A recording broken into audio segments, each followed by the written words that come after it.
Fantasy Football Podcast. I'm your host, Jim Neander, with you on this Thursday afternoon, Week 10 in the NFL, Week 10 in fantasy football. And man, we're getting real close to the playoffs here.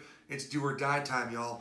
If you got teams that are on the bubble, don't give up. You keep making those plays. Lots of important waiver wire moves. Starts and sits are as important as ever. Points are at a premium. Running backs are fucking awful. So are tight ends.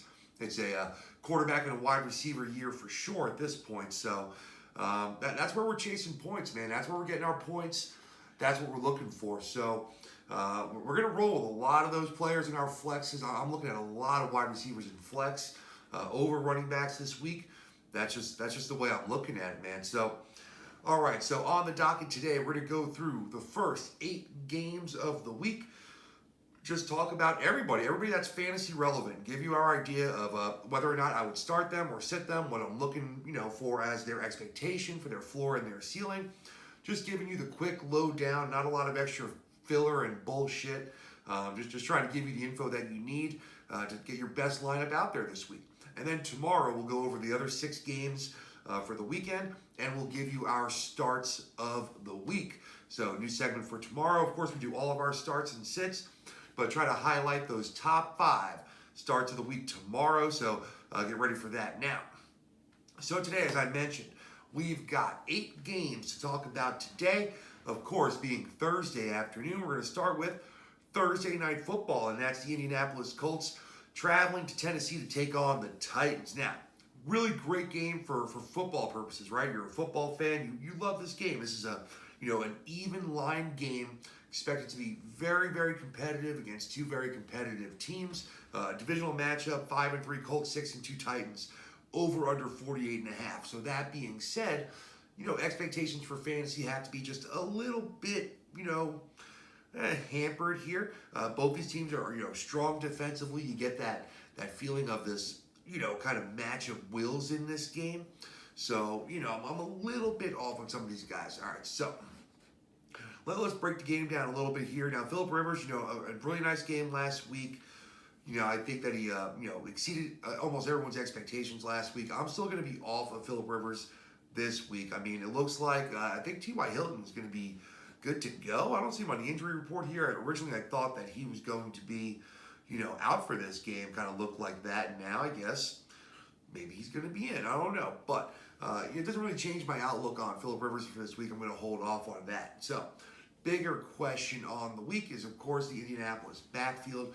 Jonathan Taylor, Jordan Wilkins, Nyheim Hines, right? Who do you play, if anybody? Do you trust Taylor? Can you afford to sit him? I don't know. How many weeks are we going to go with the, is this the week that he breaks out and gets that number 1 running back, kind of role in the offense? I don't know if I'm willing to go for it this week. So, if I had to play anyone in this game, I'd be probably more than likely to play Nyheim Hines in a PPR-only format, as a flexer or running back 3 if you have one of those deeper formatted leagues. I'm not looking forward to playing any of these running backs here. I think that, Jordan Wilkins with Jonathan Taylor in the lineup, which I assume that he will be playing, they're all very limited ceiling guys with pretty low floors. Because, you could play Jordan Wilkins and then all the work goes to Jonathan Taylor. It could be the other way around. You could play Nyheim Hines, and then it's a really close game, and they're never really in that situation where they're running their third down back out there. They're passing down back out there with regularity, and so it doesn't happen for Nyheim Hines. So I can see that happening to everyone here. There's really not many Colts I'm looking at playing here. Not many players I'm looking at playing at in this game, unfortunately. I look forward to being a fan and sitting on the couch with a couple of brewskis, and just enjoying the game tonight. So I do have some IDP players tonight, which it shouldn't be surprising. If you're in some IDP leagues, I'm sure you're going to be seeing a number of Colts and Titans running out there. I've got Jalen Brown in both of my IDP leagues that I'm running right now. So ready to rock with those guys. Wide receivers, you can take a dart throw on any one of the Colts. Michael Pittman, Zach Pascal, Marcus Johnson. Any one of these guys could perform this week. I'm just not willing to put, money on it. I'm not willing to put, my name in the corner of one of these guys. So I'm going to pass. And then, so we know Jack Doyle is out for tight ends. Mo Alley Cox, while he has a questionable tag, apparently practiced in full on Wednesday. Looks like he's going to be good to go. And if I was going to play one of them, that being Mo Alley Cox or Trey Burton, it would be Mo Alley Cox. But they're both, decently outside my top 12. So not recommended plays. But if you have a feeling, just got that feeling, then it would be Mo Alley Cox for me. Let's go over to Tennessee. Very tough matchup for all your Titans here now. Ryan Tannehill is going to be on a do not recommend list for me. There's not a ton of great streaming options at the quarterback position, but there are some that I certainly like better than Ryan Tannehill. We'll get into them in other games. I'll let you know who my favorite streaming quarterbacks are for sure. But in this game, I'm not loving Ryan Tannehill. I think it's going to be low targets, low attempts, and while he has been very efficient at times in those situations, I'm going to pass on it this week. Derrick Henry, you're obviously going to play. Your expectations are, fine. They just have to be a little bit, softer, right? It might be a huge game. Even against a tough defense, Derrick Henry can wear him down and break out a couple big plays. He can always get into the end zone here. But odds are that'll be an average game, a 20 to 25 carry for 100 to 120 yards, which, yes, is a good game. But may or may not get into the end zone. Probably won't have that work. So you're looking at, probably a 15-point kind of ceiling in this game, which again is okay, but you're always hoping for a little more out of a Derrick Henry week, right? And on the outside, you're certainly playing A.J. Brown. There's no question mark there. Even with just a few targets, Brown can always make the magic happen. Bigger question mark becomes, Corey Davis. Adam Humphries is out, suffered a concussion last week, so he's not going to play this Thursday. No surprise there. So where do the extra kind of targets go that Humphries might be giving up? Does that bump Corey Davis up, who goosed you last week after finally earning some trust, a few weeks before that?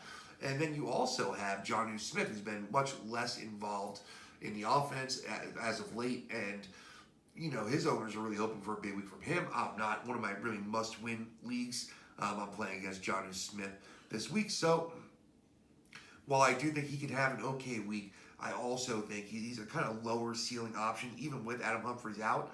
I'm just looking for tons of work out of the backfield and then some play action shots down the field at A.J. Brown and maybe at Corey Davis as well. So I'm definitely playing A.J. Brown. I'm okay with playing Corey Davis in a flex position, although I'm not happy about it. And Jonnu Smith, you'd have to tell me who your other options are, right? He's right on that cusp for me of tight end 1. I think he's number 13 in my rankings. And, that puts him where you can start him, of course. But there's other guys you can start also in that range, right?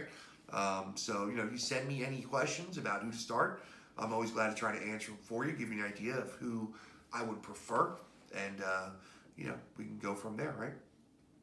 Okay, so what are we doing here? What am I doing here? Okay, give me a sec.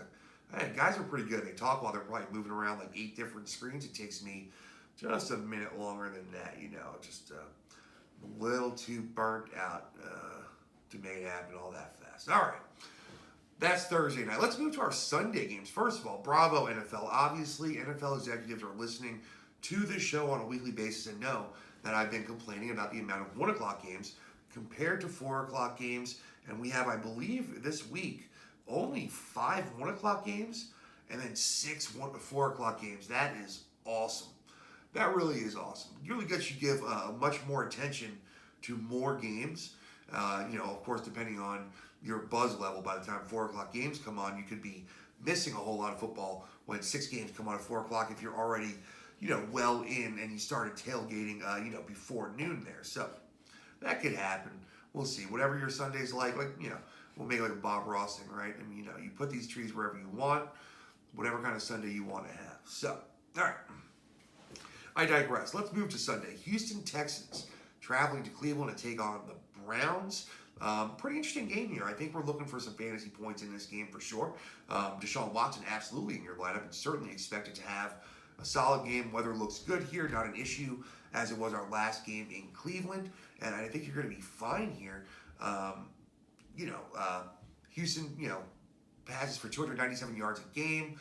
Cleveland gives up 284, so you should expect them to have a solid passing game there. Houston's already not a strong game, rushing the ball. And that's kind of Cleveland's strength as a defense, is their run defense. So expect there to be lots of passing down work here. So Deshaun Watson obviously must start. Bigger question is David Johnson and his concussion and what that means for Duke Johnson. So let's say David Johnson is playing. David Johnson's playing, and he got the concussion protocol. I'm probably going to hold off on playing David Johnson this week. I know the way your running back situation is, you might not have that opportunity, but I think for sure, with David Johnson, just the way he runs, and I don't like it. I think the risk for being knocked right back out of the game is very, very, very relevant there. And I really wouldn't want to be in that position. But I don't think David Johnson's going to play this week. So Duke Johnson will be in there. Duke Johnson will get the carries. I'm only going to assume that's going to be about 12 to 14 carries maybe on the max side. But I am expecting him to have 6+ targets. It could be well above that. And that will make him viable in PPR formats as a good play. Might get into the end zone if they get down to the goal line. So not sure if they might run somebody else out there. But for now, if David Johnson is out, I think you definitely get Duke Johnson in your lineup unless you have got really, really good running backs, right? On the outside here, you're playing the top two. You're playing Fuller, you're playing Cooks. I still think you wait on Cobb. There's just so many other wide receivers that can fill that flex wide receiver 3 role that I think have higher upside than Cobb. So, for that reason, I'd probably be off on him. Also, off on the tight ends right now. Looked like Darren Fells had a little bit of an upward trend early, but that's kind of faded off. Darren Fells, Jordan Akins, both splitting the work there, and it really kind of kills the value for either one of them. Both of them could get into the end zone any given week, but really almost impossible to predict that. Let's go to Cleveland. So I mentioned streaming quarterbacks that I like this week. Baker Mayfield, definitely one of those streaming quarterbacks that I like this week. I think he's got a good opportunity here at home. I think Houston's still going to be able to score points. And I think you have the weapons coming back, right? You're expecting Nick Chubb back in this game. You're expecting Austin Hooper back in this game. And hopefully after the bye week, Jarvis Landry's gotten closer to fully healthy. I don't think he's going to be maybe fully healthy all year long as he continues playing. That being said, hopefully we see a pretty much full strength Cleveland Browns team as much as it can be, of course, without OBJ. So I'm playing a lot of Browns. I'm playing Baker Mayfield, like I said, top streaming option, one of the top streaming quarterbacks. Nick Chubb, whether he's there or not, you're absolutely playing Kareem Hunt, I believe. And then Nick Chubb, I want to play Nick Chubb. I think Stefanski's going to be very much looking forward to getting him back and worked in, and you can throw him out there. Jarvis Landry, I have in wide receiver 3 territory. Rashard Higgins, I have in wide receiver 4 territory / flex, whatever you want to call it there. And I'm willing to play both of those guys. Like I said, I like Baker Mayfield this week. I think there will be some touchdowns through the air. And very possible that either one of those two or both are the recipient of a touchdown and or a decent number of targets. So I like them both. And then I do like Austin Hooper in his comeback game. It looked like he's going to play fully. And I understand that Harrison Bryant and David Njoku have been involved since Hooper's been out. But I like Hooper getting back in and using a tight end heavy scheme here for Cleveland. I expect them to get lots of targets to the tight ends, whether it be Hooper or Bryant or Njoku. But I think Hooper goes right back to the top of that list as the tight end to play in Cleveland. All right, let's move it over to Detroit. This one, it's a little bit of an uggo game here, right? We know that. So the Washington football team is going to be traveling to Detroit to play the Lions. 2-6 for the Washington football team. 3-5 for the Lions. 0-3 at home. So really not a friendly confine for Detroit here. Washington 0-3 away, so something's got to give, as they say. And Washington, we're getting Alex Smith as the starting quarterback for this week.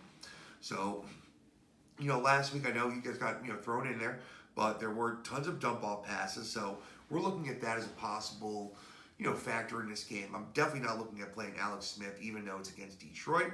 He may or may not put it together and have a good game, but I just can't right now with any good conscience recommend playing Alex Smith. In the backfield here, so Antonio Gibson, questionable, unfortunately. And so, let's look at what they say about his injury here. didn't practice due to a shoulder injury on Wednesday. I think you're going to find that he'll be limited today on Thursday. He'll be full on Friday, and everything's going to be all good for Mr. Antonio Gibson. Now, that being said, I think the bigger thing people are talking about is, what's his name? J.D. McKissic, right? J.D. McKissic had 14 targets last week, caught 9 balls from Alex Smith once he got into the game, and I think has PPR playability regardless of Antonio Gibson's status. So, Antonio Gibson, I do think he's a play if he's healthy. Look at the practice reports again. If it's limited, but they feel good about it, or it's a full practice on Friday, full steam ahead. Detroit Lions are very, very bad against the run. They give up almost 150 yards a game, rushing. So you can run the ball on them. And I think Gibson will get some passing work. I do think McKissic will get the bulk of it. But the way Alex Smith looked last week, trying to protect the injury, I think he's going to be getting the ball out of his hands very quickly. And I think that'll happen whether it's Gibson or McKissic on the field. I wouldn't be surprised if it's 5 targets for Gibson and maybe 8 targets for McKissic. So, I'm looking for something in that range. So I like playing Gibson as a running back 2, and I like playing McKissic as a flex, running low-end running back 3 with limited upside. And then on the outside, you're only playing Scary Terry here. Terry McLaurin must start. Everyone else must fade away. Sorry, bras. I know Logan Thomas. Some people are going to keep talking about Logan Thomas, and he could have some decent volume in this game. It's possible, but not expecting it here. So, let's talk about the Detroit Lions at home here. Washington's been very good against the pass, giving up only 208 yards per game, 19 points per game overall. 23.5 points allowed per game overall. So, not expecting a big offensive game here for Detroit. I'd be fading Matthew Stafford. I don't love playing either Adrian Peterson or DeAndre Swift. Of course, Swift is the one to play. It seems like finally the pendulum is slowly fucking swinging fast enough to get DeAndre Swift more touches. And as that continues to happen, his value will increase as you move towards the fantasy playoffs. But for this game alone, I'm going to hold off on both of these guys. I understand you may need a running back start, and for me, that would be DeAndre Swift. Going to the outside, Kenny Golladay still on the injury report. We don't know what's going on here with the hip. At this point on Thursday, I'm kind of expecting that he is not going to play this weekend. So, let's say he plays. I still think he's kind of a fade against a really good passing defense. I think he might move Stafford into maybe closer to being streamable, but I digress there. Golladay, though, him being out is, I think, the bigger question, because then you start to play that game of whose game is it going to be. We did it last week. Tons of people played Marvin Jones, and he did get into the end zone, but didn't have the target share that we were hoping for, or maybe some people were hoping for, while Golladay was out. You had Damian Amendola doing most of the damage, especially in PPR formats. So, with all of those factors, I'm going to go ahead and say that whether or not Kenny Golladay is active or not, the only pass-catching option on Detroit I'm very, very happy to play is T.J. Hockenson. He's the only one that catches passes. It's a tight end that I really want to play. Everyone else, I can take it or leave it. You might have to play, you want the upside in your lineup of the possibility of a 30-point game. Marvin Jones is obviously the guy to have in there, but it's more than likely to be an under 10-point game with that kind of upside. So that, I know that. We all know that. You're fucking fooling yourself. You're kidding yourself if you think it's anything different than that. All right. How are we doing here? After 3 games? We're 20 minutes in. All right, we're a little short, but that's all right. Some of these will go faster here. All right, Jacksonville at Green Bay. Let's talk about it. Got over under a 50.5. Green Bay giving almost 2 touchdowns at home. 13.5 points here. Jake Luton looked good last week, right? Had a nice week for fantasy. Had a nice week for Jacksonville. He's going to be the starting quarterback again this week. I don't see any reason why he would not be. Green Bay's giving up 250 yards a game through the air. You can throw the ball on them a little bit. They're good through the air, but they're not great. They are looking at possibly being down their top 2 cornerbacks. Both Jair Alexander and Kevin King are questionable. If they're both out, I think Jake Luton moves near the top of the streaming category. So, not that I expect them to really have a shot at winning the game. I just expect them to be down early and down big and throwing the ball. So I love Luton and Chark, especially if one or both of these cornerbacks are out. So keep an eye on that injury report, especially. Not the kind of thing you hear about that much leading up to game time because these are defensive players. So you only get a little mention of those guys. They're not those fantasy, big players, but they are absolutely relevant to this game. So make sure you're paying attention to that. James Robinson, at this point he's a must start. Again, I said I really like DJ Chark in this game because the expectation of them playing down, playing from behind, throwing the ball a lot, and maybe missing the cornerbacks here. So really like DJ Chark as a, high-end wide receiver 3 with wide receiver 1 upside. And you want to have that in your lineup for sure. Outside of that, I'm not willingly playing anybody else.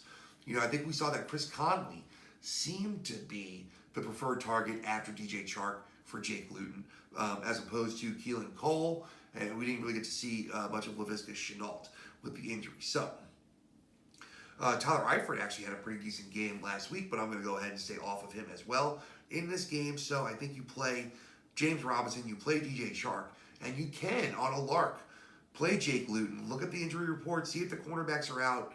If one or both are out, then maybe you're looking at Luton, as a guy that could come from behind and put up a bunch of garbage time yardage and maybe a score or two. All right, Green Bay Packers here. Aaron Rodgers in your lineup, make it easy. Aaron Jones in your lineup, make it easy. Devontae Adams in your lineup, easy as pie. Outside of that, let's talk about it a little bit. No other running backs, we know that. With Aaron Jones back to full health, you're only playing him. Now, Marquez Valdez-Scantling got both touchdowns last week. Do you chase the points? I think you can play him for a big score early in the game. I think they're going to take a few shots down the field in the first half, and I just have a feeling that he's going to score one of those 60-plus yard touchdowns in the first half.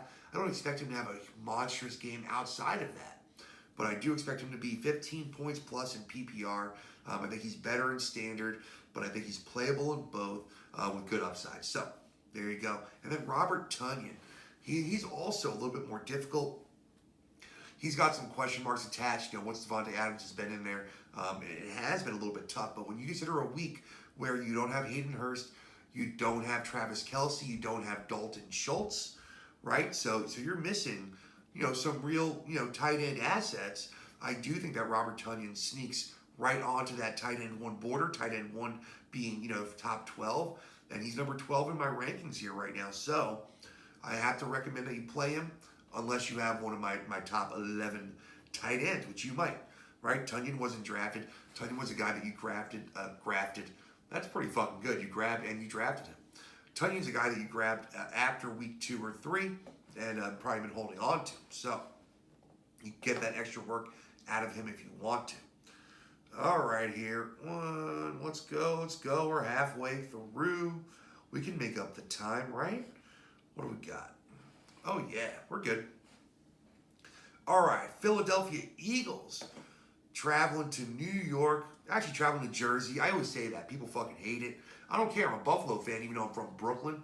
Because when I was a kid, I was like, I'm still kind of a dick, I guess. So it was just like the asshole in me that was like, well, I'm from New York, and I want to root for the only New York team because the Giants and the Jets play in New Jersey. And you know what? As I've gotten older, I still feel the same fucking way. So, eat it.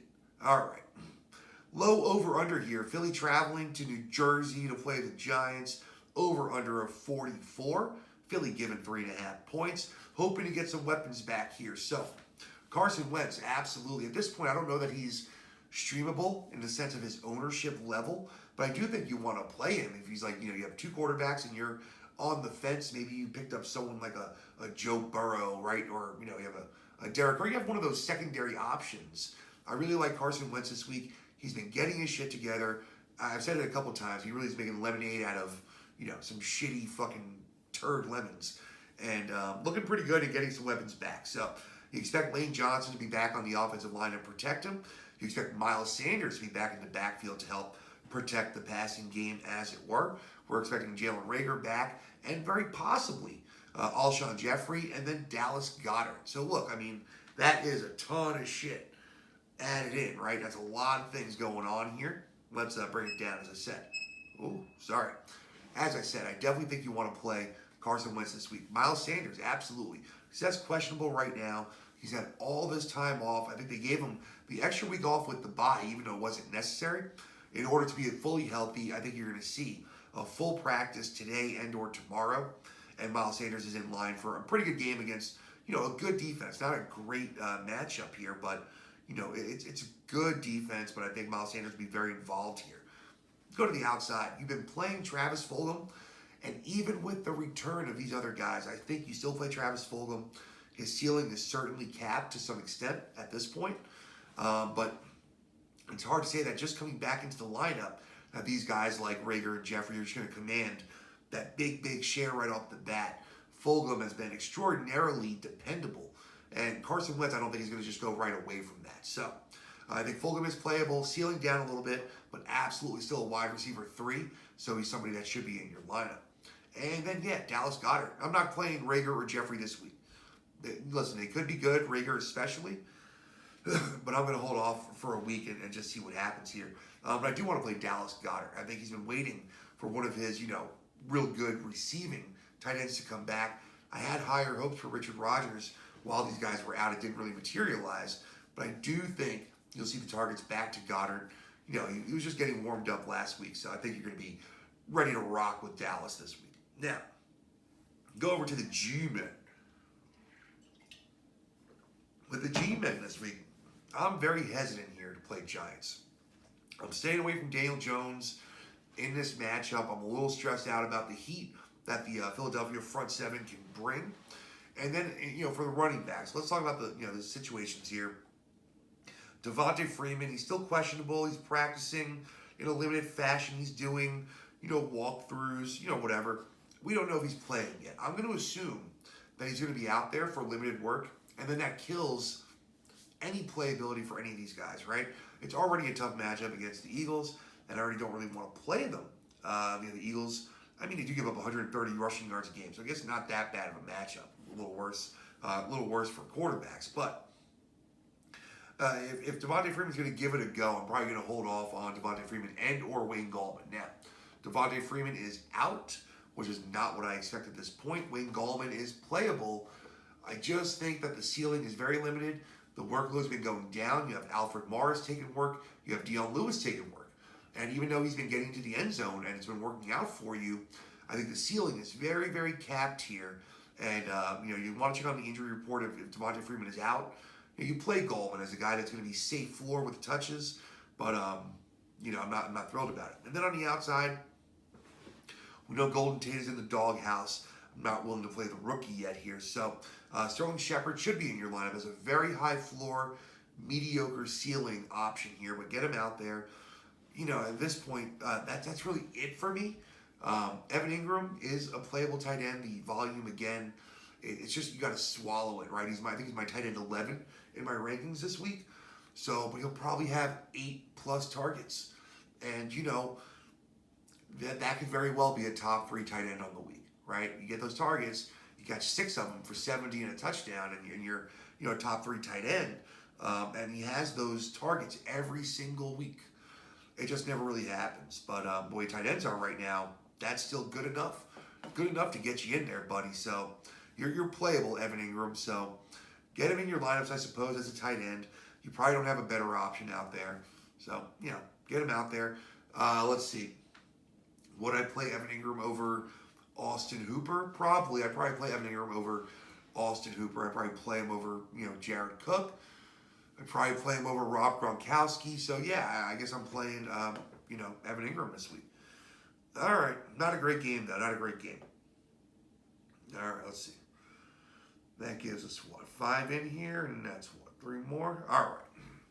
Let's go over to Rob Gronkowski, who's Tampa Bay Buccaneers, hoping to get back on the saddle here on the road against Carolina, going to see the Panthers. Bucs are 6-3, Panthers are 3-6, over and under 50.5. And Tampa given 5.5 as of right now. Weather should be fine. And listen, the Bucs are going to be out for revenge, not against the Panthers, just against the football world. What a brutal, brutal beating they took, embarrassing at the hands of New Orleans. And that's all you can say is you hope they can just move on. The last 2 weeks weren't great for the Bucks. Week before that, they just barely held on, I think, against the G-Men. And that's not great. So we're looking for Buccaneers points this week. It's tough in the backfield. So, yeah, I think you're playing Brady. He's in my top 12. Rojo and Fournette, they're just, freaking just fucking cannibalizing each other's shit on a weekly basis. In a PPR format, I suppose Fournette has slightly more value. They're both just outside my top 24 for running backs, though. So they're not recommended plays, but they're both going to get work in a week where I expect them to score some points. Someone here is probably going to get into the end zone. Just can't really tell you who I think it's going to be. If I'm playing one of them, though, it's probably Fournette. And, very well could be wrong, right? Let's go to the outside here. Also, listen, a little bit questionable who you're playing. So I'm going to just play it safe here. And I'm playing my Buccaneers. I'm playing all three receivers, Chris Godwin, Mike Evans, Antonio Brown, and I'm playing Rob Gronkowski. And I'm just kind of holding my nose and seeing what happens. I do think that they all have, limited ceilings with all of them in town, but I think in a game like this where I'm expecting them to really try to march up and down the field and show that they're not posers, right? They're for real. I think you're going to see them just throw the ball all over the fucking place in this game. Not as many times. They need to go back to the run. I just think they're going to be successful throwing the ball all over the place in this game. So I'm playing all my Buccaneers pass catching options. In Carolina, they've been a little more difficult, right? Hey, we know fucking McCaffrey's going to be out at least one more week. So, Mike Davis is absolutely going to be in your lineup, even though it wasn't great the last couple weeks without McCaffrey. And this is an awful matchup. Just hard to say you're not going to play someone that you know is going to touch the ball 20 plus times between targets and carries. So you're going to play Mike Davis. Teddy Bridgewater is playable. He's, just outside the top of my streaming options, but, he's not far back there. He'd probably be like my number 4 streaming, quarterback on the week. So not bad option, but not a great option. Robbie Anderson, you're playing. And then I think you're taking a swing on Curtis Samuel. He's kind of the darling of the waiver wire for wide receivers. The way they're using him has just been very, very exciting, right? They're creative and exciting. Now with Christian McCaffrey out, you might see some of those carries and some of those shovel passes from inside the 10 again. So I think this week is Robbie Anderson and it's Curtis Samuel, and then it's DJ Moore as a flex play, with upside, of course. But that's just sad to think about, right? That's kind of messed up, man. And then we're still not playing any tight ends on Carolina. That's been a given all year. Hasn't been a thing. Won't be a thing. So, yeah. But that's tough, man, DJ Moore. And, yeah, Curtis Samuel, this could be the week where you finally play him, pick him off with the waiver wire, and nada. Of course, that can happen. Beware. Buyer beware on Curtis Samuel. But I'm saying right now, with the success they're having, working him in creative ways, I'm expecting it to continue this week. All right. Got a couple more games to knock out here, and then we'll knock off. All right. Let's go to 4 o'clock. All right, I love that. We're already on the 4 o'clock games. We got the Denver Broncos playing against the Las Vegas Raiders here. We've got a divisional game in the AFC West. 3-5 Broncos, 5-3 Raiders in a game that features an over-under of 51. Vegas giving 5 points to the Broncos here. So, listen, Raiders have been playing good football. I think 5's a little rich. I'd be in the 3-point, kind of area myself, 3.5. But, I guess I'd be putting money on the Broncos in this game. Let's talk about these Broncos. I love playing Drew Lock. Drew Lock is right near the top of the streaming list here. So when I'm looking at streamers, right, I'm looking at Baker Mayfield, absolutely. I am looking here at Drew Lock, and I'm looking at Jake Luton. Those might be my top 3 if the Packers cornerbacks are out. That's kind of the caveat for Jake Luton there. But I do like Drew Lock right now. They're throwing the ball down the field a ton. They're taking their shots all over the place, and I love that. The defense isn't playing that well. They are falling behind early, and all of that adds up to points for Drew Lock. Throwing the ball a ton, 40-plus times regularly at this point. Boom. I like Drew Lock as a streamer. Not playing him against or ahead any of your studs, right? No, not playing him against ahead of your studs, but I like Drew Lock. The running backs here suck, right? Melvin Gordon's not playing well. He's still getting some receiving work, so he's got some viability there as a low ceiling running back 3. And Phil Lindsay, who's playing pretty well, having trouble staying healthy.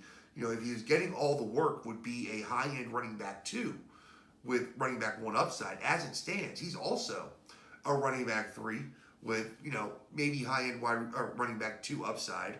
But both these guys cap each other's upside. And, we see Lindsay making more plays, but also having trouble staying on the field. So I think they're going to be throwing the ball a little bit more in this game, 40-plus times again. Jerry, Judy, me, along with many people called for that breakout last week against the Falcons. The writing was on the wall there. It should have been kind of obvious. But he did break out, and I expect him to get a lot of targets this week.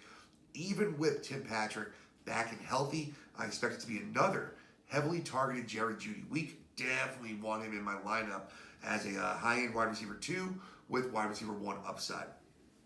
Tim Patrick, I think, also should be in your lineup as a wide receiver 3. Not nearly the same upside, I don't think, as Jerry Judy has at this point. But I think he's got a safe enough floor that he's dependable and someone you can have in your lineup if you want to have that slot filled by somebody that you feel comfortable getting those 8 to 10 PPR points and maybe a little bit more, right? So, and then Noah Fant, having a little bit of trouble here with the injuries here. Let's look at Mr. Fant, see what's going on. Is he on the injury report? Yes. Questionable. Yes. What are they saying? What are they saying about Mr. Fant? All right. Can I spell? Denver? Yep. All right. Limited participant in Wednesday's practice with the ankle. Now we know Albert O out for the year. Very unfortunate for the rookie. But this will open up some more opportunities for Noah Fant here. So assuming he's healthy, I think he's a great play at tight end.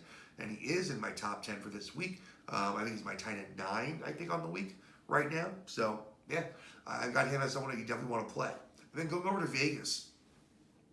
Derek Carr, he's an option, but he's outside my top 3 or 4 streaming options on the week for quarterback. Just the volume hasn't been there. I think he'll be efficient this game and more than likely have, 250 yards and 2 touchdowns. But, again, that's just playable, but not someone I want to play, right?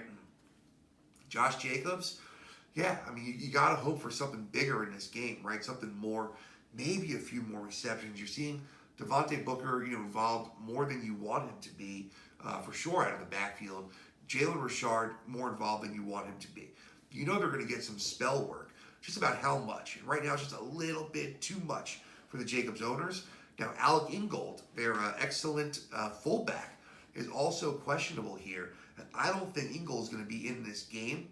I don't know how much that's going to affect what Vegas, wants to do in their offense as far as running the ball. So I don't know how that's going to affect them, but I do think it's going to have an effect on their game plan because they seem to have Alec Ingold doing a lot of things out there.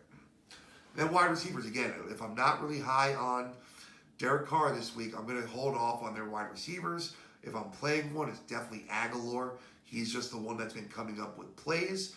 Hunter Renfrow is a dart throw. I just don't love the upside. And then Henry Ruggs, super disappointing. Any week could be that week that he breaks out, but not going to find me putting $1 on that shit. Darren Waller, certainly you're playing Darren Waller. Expect 10 more targets at least for Mr. Waller. May not be a great game efficiency-wise, but he will probably score, 10 points pretty easily in a PPR format, if not more, and that makes him an absolute start for tight ends. Oh, we've come to the end of the road. Yes, we are at the end of the road here. The last game of the day is going to be the Los Angeles Chargers traveling to Miami to take on the Dolphins. And this is going to be a much more fun game than you might have thought at the beginning of the year. If you looked at this matchup saying, oh yeah, week 10, Chargers at Dolphins, you probably weren't thinking this is going to be one of the matchups of the week, but for sure you got to love it. Over under a 48. Miami's given 2.5 points. Now Miami's been playing good. Tua's gotten 2 wins in a row here. He looks good. Herbert and the Chargers have been just it's hard to say down on their luck, but they're just just can't get out of their own fucking way, man. Trying to win games and just snatching defeat from the jaws of victory, right? Is that how you'd say it? Is that the backwards way? I think I got it right. But it's been brutal. Their amazing rookie, Justin Herbert, just, needs to feel that feeling of wins. You need to feel more of those with how good he's playing, right? So let's talk about these Chargers. You're playing Herbert. I know the matchup's not great. The Dolphins haven't been great on defense. They've been good. They've been solid, but not amazing. And I think Herbert's going to be fine. He's proven, I think, to be essentially matchup proof. And I really love having Herbert in my lineups. I got him in one league this week. I'm only sitting him in one league because I got Aaron Rodgers at home against the Jags. But love me some Herbert. The running back situation is an absolute shit show right now. Anthony Lynn came out and said he looks like he's going to be resting Justin Jackson for most of the week. Didn't really say anything about Sunday. He really just kind of said for most of the week that's what he expects to do. I'm just expecting that means he's not really practicing this week, but he still has a chance to play. Now, Caleb Lodge was moved back down to the practice squad. He ran great last week, which is crazy to say, but he could be moved back up for this game. Troy Maine Pope seems to be off the injury report as far as I can tell. So Troy Maine Pope could definitely be an option here. And you still have Joshua Kelly getting some work. So I'm going to just tell you not to fucking play anybody.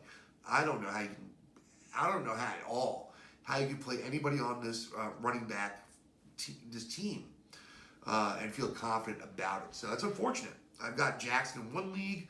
I had some shares of Josh Kelly. I've got fucking Eckler. I've got Chargers, baby, but can't do it this week. Stay away. Let's go to the wide receivers. Keenan Allen must start. We know that. Mike Williams, I think, is in line for a solid week. He's getting some more targets, not just those monstrous, down the field targets. He's a little bit more involved right now, so I think he's becoming a more playable week in and week out asset. A little bit less of that just straight boomer bust reputation right now, and I'm willing to play Mike Williams with huge upside. So this is a mid-tier wide receiver 3, but one of the few wide receiver 3s with legit top 6 wide receiver upside. So I like playing Mike Williams this week. Then Hunter Henry, man, it's been brutal. He's touchdown dependent. I don't know what you do with him this week. It's all about your options. For me, it's a coin toss. He's definitely one of those guys you can take it or leave it. For me, Hunter Henry, I don't know what to do with him right now. I am not predicting him to have any sort of very good game. I would assume he'll be in the 4 reception or 5 reception mark for about 40 or 50 yards. You're hoping he gets into the end zone, right? That's what you got to be hoping for. All right, let's talk about these. Let's talk about these receivers here, right? For the Chargers, we already did. We're talking about Hunter Henry. All right, let's talk about the Dolphins here. Tua Tagovailoa looking pretty good last week. Definitely, scored some points, threw for some touchdowns. I'm still going to hold off for just a little bit. The Chargers haven't been the defense we thought they were going to be, but they're not bad. They're getting stronger, kind of as it goes right now. And I'm going to hold off for another week on Tua. There's just so many quarterbacks with huge upside that can score 3 touchdowns on any given week that I think that affords you the option to leave Tua out there on the waiver wire or on your bench. The backfield, another one. This is both of these teams here. You want nothing to do with the backfields right now. The Dolphins, holy shit, man. I mean, it might be just as convoluted as the Chargers. You got Jordan Howard getting goal line work, and anytime they need a yard, you got Jordan Howard for that. He might get it, he might not. That's his goal, though. Patrick Laird was not involved at all last week. Does that mean he's not going to be involved this week? Not necessarily. He could be involved. Matt Breida, he's questionable. Thought is he might be available this game. I think if he is available with his hamstring injury, I think he's definitely the running back to own du jour for Miami, but I wouldn't want to start him. I don't want to start any of these guys. Even in a brutal running back week, I do not want to start Chargers or Dolphins running backs. It's just not a recipe for success this week, y'all. It's just not looking good. On the outside, with Preston Williams out, yes, I think Devontae Parker is a great play. I think he's going to get a very high percentage share of the targets. I thought that you saw as soon as Preston Williams went out, boom, that attention went over to Parker. So I like to see that for Parker's prospects here. And Gesicki's playable. He's well outside my top 12. He's like my number 15, I think. But, you know, he's got upside. Without Williams, they might be looking for someone to throw the ball to. And you never know. He could be the recipient of some of those targets. Gesicki's been brutal. He's been one of those, one of those big disappointments here as far as preseason hype goes. So sorry to tell you that, Mike Gesicki. No offense. But yeah, people were thinking, man, you might be, top 6 tight end this year. Doesn't look like it's going to happen, buddy. All right, everybody. Thanks for joining us today on Thursday for the GOAT Fantasy Football Podcast. If you're watching us on YouTube, make sure you subscribe to the channel, please. If you can like the videos, if you can share it, to any of your social media, it's always appreciated. You can listen to us anywhere. You can find podcasts, Apple, Google, Spotify, iHeartRadio, any and all of those. You get the better feed there. You don't get my beautiful face, if you can tell. Cleaned up today. Not too many shaves during quarantine, but I went ahead and got it all cleaned up today. Feeling good. Feeling great for tonight's football game. Ready to go. So, good luck with your Titans and your Colts this evening. Hopefully you're not playing too many of them. But the ones you're playing, good luck. Hope you have a great night. We'll see you tomorrow for the rest of the Week 10 preview. And we're also going to hit our top 5 starts of the week. Get ready for that tomorrow. We'll see you then. Have a great day. Thanks a lot.